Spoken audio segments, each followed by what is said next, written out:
Hey everybody, this is Dr. Maples. We're going to continue our socialization lecture series by meeting a guy named George Herbert Mead. Now, George Herbert Mead was an extraordinary social psychologist who had lots of really cool ideas that can help us understand how, as individuals, we are socialized to be certain people, and experiences are shaped by the things happening around us. C. Wright Mills and that sociological imagination kicking in there again. Now, with George Herbert Mead, he starts out with a basic premise. We have something he called the self. The self is this distinct identity that sets us apart from others. I know I'm Dr. James Maples. I don't confuse myself with other people named James or James Maples or even other professors. I have a unique identity that sets me apart. Likewise, my students usually don't confuse me with other professors. Every once in a while, I get that funny email and I'm like, what is this person even talking about? And then I realized they sent it to the wrong professor. Now, the idea about the self is that it is unique. It's a social thing. We've been socialized in constructing that identity. Remember, the very first part of our lecture series, we talked about some of the ways that we identify ourselves. Things like roles, identities, all come from stuff we've been socialized to feel is normal and exists. Now, does it stay the same over time? Definitely not. Think back to who you were when you were 10 or 5. It's not who you are today. Likewise, if I think about who I was as a 20-year-old, probably where you are, and I'm 40 now, 40-ish, I definitely am not the same person. Let's be honest, I'm not the same person I was 10 years ago or even 5 years ago when I showed up at EKU. It's something that changes over time. So this is something that Mead would have called the life course. The life course is the idea that over time, the full experience of our lifetimes, we change. So to recap that, we have a unique identity, the self, but it's not static. It doesn't stay the same. It changes over time. Are we unique individuals? Well, this one's troublesome. We do have the self. We know that we stand out from others in terms of our identity. But interestingly enough, we're actually socialized by the same forces as other people. Even as a professor, I was socialized by the same forces that made other professors, by the same ideas that have made other sociologists. And as a person, I was socialized by the same ideas as many other people from Appalachia and from the South and from my cultural background were socialized. So, are we really unique? Well, it says maybe. It's kind of a quandary, right? To what degree are we really truly ourselves? And to what degree are we simply accepting information that we got from other people? And we've never been in a situation that we can question it. Well, guess what? You're in a situation that you can question it now. Let's ask some more questions about this. In fact, Mead looked particularly at young children and felt that he saw some different socialization happening than he maybe did with his college students. So now it's not on the slide, but what he would have described for kids as primary socialization was this important early formative socialization where we learn how to do certain things. Whereas with his college students, he saw secondary socialization. Secondary in the sense that at that point, we're really just trying to teach you changing basics in our society and make sure that you don't pick your nose in class. Primary and secondary socialization, not something that pops up on the quiz, but I kind of wanted to explain those to you because they're useful ideas as we think about this. Now, Mead did focus in on kids, and he thought about the stages of the self. He thought about how children sort of develop their identities over time.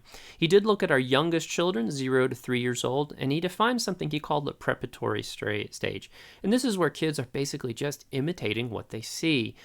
They don't necessarily understand the rules or how things would work. They just imitate and try to replicate what adults are doing. At the earliest stage, language, something that we've been socialized to accept, and it's interesting too, because if you think about it, language is just something that we were given.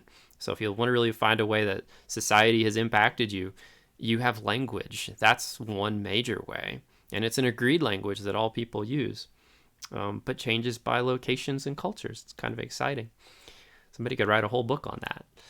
With language, though, we see that youngest children, they're just trying to make words, like mom. You see little children going, ma, ma, ma, ma.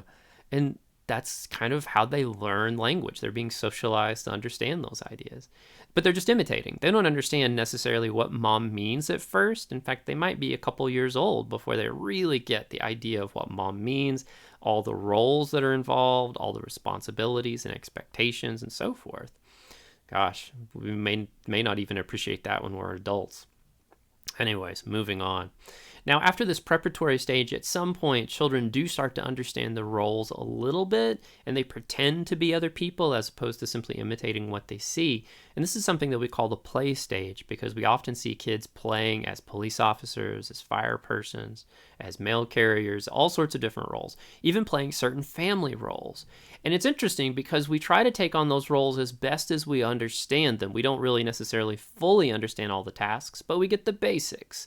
The police officer does this, the fire person does this, the mail carrier does this, different roles in the family. Well, that's a whole thing that we'll save for a later conversation. Nonetheless, we try to take on these roles as best as we understand them. Now, once kids get a little older, they move into a stage that they understand complex relationships. That's what we call the game stage. Now, by the time that you get into this game stage, you're starting to understand complex relationships between ideas. And an early example of this would be to think about t-ball or really early Little League baseball. Kids have to slowly but surely learn that you hit the ball, and then once you've hit the ball, that means that you start running. So now you understand complex tasks. Same thing too would go with trying to pretend to be a family member. Maybe you start to understand the complex tasks that they complete, or maybe in being a police officer, the complex tasks that they face. This is interesting because we have all these different stages that children are going through. Now again, by the time you're an adult, we're not really trying to teach you these things. In fact, hopefully you already understand these ideas. We're really just trying to teach you the basic things like these are the laws that have changed, these are the new social expectations, and so forth. Now, do think about how gender might shape some of these things. For example, expectations of how boys and girls would behave can shape often how we're socialized as individuals. I think back to my own sister. She would have been socialized in her era to play with dolls, whereas I was socialized to play with GI Joes. Growing up in a military family, that was just normal. Think about how your gender might shape how people are socializing you. That's a really interesting thing to reflect on. But we don't have time to talk about that just yet. We're going to pick that up later in our socialization and stratification lectures in a couple of weeks. So for now, we're going to move forward to Mead's final idea, and that's something he called his generalized other. Now, this generalized other are all sorts of people that shape your behaviors, even though they might not be present. It's interesting because even though a parent may not be in the room with you, or a guardian may not be in the room with you, the person that raised you may not be in the room with you, they still shape your behavior. Your teachers still shape your behavior from when you were little kids. You have certain expectations. You have certain things that you feel you're supposed to be doing, even when they're not present. It's the reason that a teacher can leave the room and chaos doesn't necessarily happen. People can just sit there and be quiet and do work. Doesn't always hold true, but it can. This is the generalized other in action. It's this group of other people, identities, voices that are floating around in our memories, and they shape our behavior. One of the things that I always keep in mind is that my grandmother is kind of my moral compass. When I'm posed with a situation, I'm like, is this moral or immoral? I'm like, well, what would my grandmother say? And she was a very rational person, a very quiet, rational person at that. Who just always seemed like she made the right choices in terms to when it came to morality. So that was a person for me that's still in my head. My dissertation chair, Stephanie Bahan, is still in my head. I ask myself, what would Stephanie do in questions all the time when I'm facing new things with being a professor? And it's a fairly frequent thing. But it's interesting, too, because there's all sorts of other people that could be in your heads. Religious figures, educational figures, politicians, famous people, people that you know on social media. Total strangers can even be in your head. I have a personal fear of embarrassing myself in public, like, tripping over stuff in public. And, I don't necessarily know any of the people around me. It's strangers. I'll never see them again. It doesn't matter. But it's the idea of it, right? All these people are in your head socializing you in ways long after that you're around them. My grandmother's been dead since the 1990s, and she's still in my memories. Mead really caught on to something here. He realized not only is the self a unique identity that separates us from other people, but it changes over time. It changes whether you're young or old. It feels different. And more important, we have people that stick with us long after they're gone who are continuing to socialize us and to shape our behaviors. That's impactful. In fact, if you want to think about a way again that society shapes your experiences, think about the people that are in your brain right now that are shaping your behaviors, the people that you might feel embarrassed if they saw you doing something, or that they would shame you if you did something.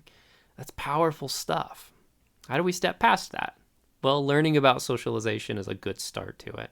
That's where we're going to stop for today. In our next lecture, we're going to pick up on a couple of other great thinkers. But in the meantime, if you have questions about George Herbert Mead, you let me know. His ideas are exciting and interesting, and I'm happy to talk about them. If you need anything, get in touch with me. See you later.